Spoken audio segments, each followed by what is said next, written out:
Tahukah coy-coy sekalian bahwa bangsa Barat pernah berupaya untuk menghancurkan Uni Soviet pasca Perang Dunia Kedua? Oke, mari kita bahas. Seperti biasa, jika kurang mohon ditambah, jika salah mohon dikoreksi, jika ada referensi lebih, mari kita saling berbagi.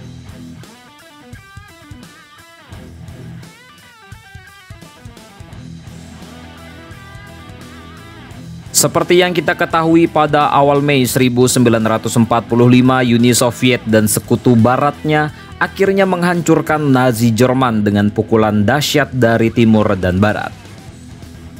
Perdamaian yang telah lama ditunggu-tunggu di Eropa yang hancur dan tersiksa oleh perang selama bertahun-tahun akhirnya tiba. Gagasan bahwa konflik bersenjata baru mungkin pecah di sana tampak tidak masuk akal dan menghujat pada saat itu. Tapi tidak untuk semua orang.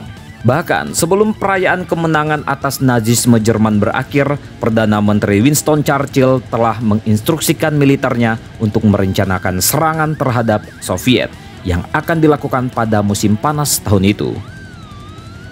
Lawan Bolshevisme yang konsisten, Churchill menjadi sekutu setia Stalin selama perjuangan bersama melawan Jerman. Tetapi ketika Tentara Merah maju semakin jauh ke Eropa dan Uni Soviet mendirikan pemerintahan Soviet di wilayah-wilayah yang dibebaskan, suasana hatinya pun semakin berubah. Churchill menuliskan hal-hal yang mengerikan telah terjadi. Gelombang dominasi Rusia menyapu ke depan. Wilayah di bawah kendali Rusia akan mencakup provinsi Baltik, semua Jerman Timur, semua Cekoslowakia, sebagian besar Austria, seluruh Yugoslavia, Hungaria, Rumania, dan Bulgaria akan menjadi milik Uni Soviet. Perdana Menteri tidak bisa memikirkan hal lain selain ancaman mengerikan yang ditimbulkan oleh Uni Soviet terhadap dunia bebas. 10 tahun kemudian pada tahun 1955 ia menggambarkan dalam memoarnya tentang pemikiran pada masa itu.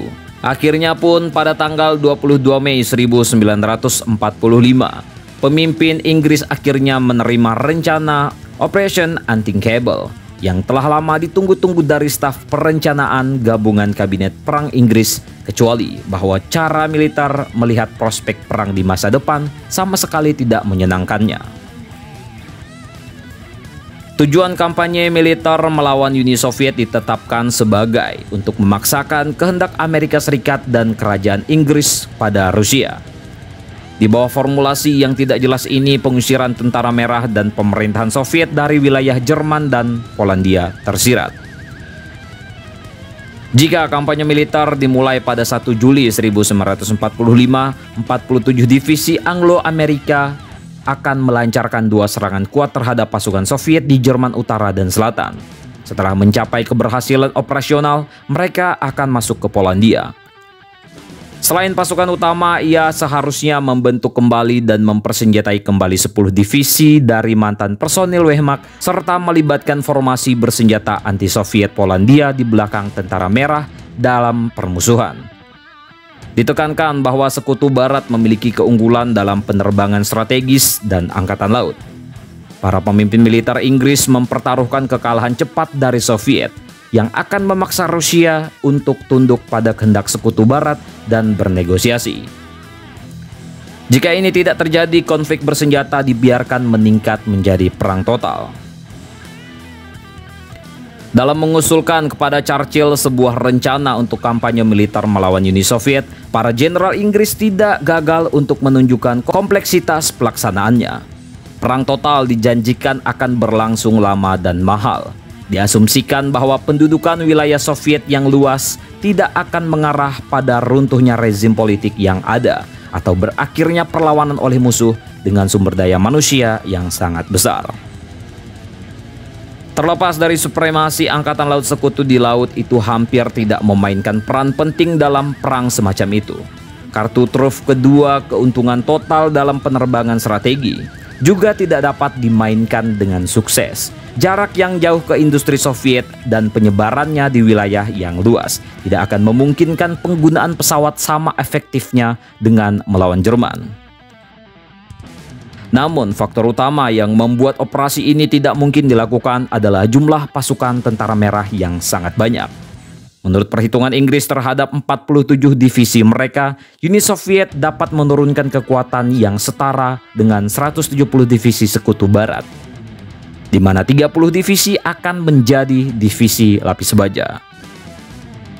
Pakar militer pun percaya bahwa Uni Soviet dapat menduduki Norwegia, Yunani dan Turki sehingga memutuskan akses armada Inggris dan Amerika ke Laut Hitam jika konflik pecah.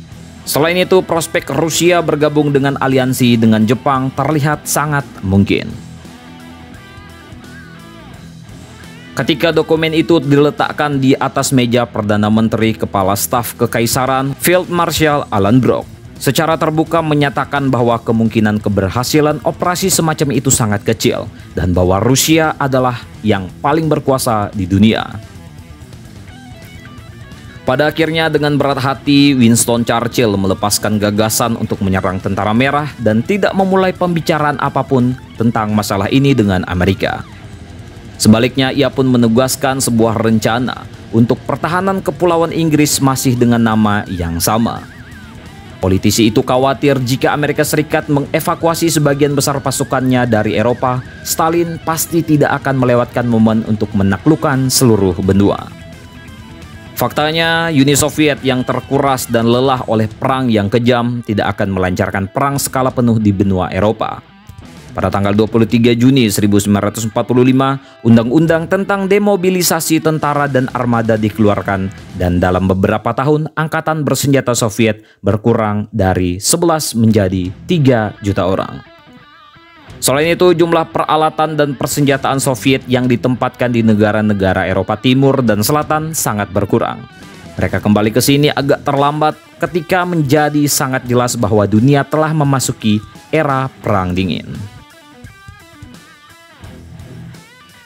Tentang ini bagaimana menurut kalian, coy?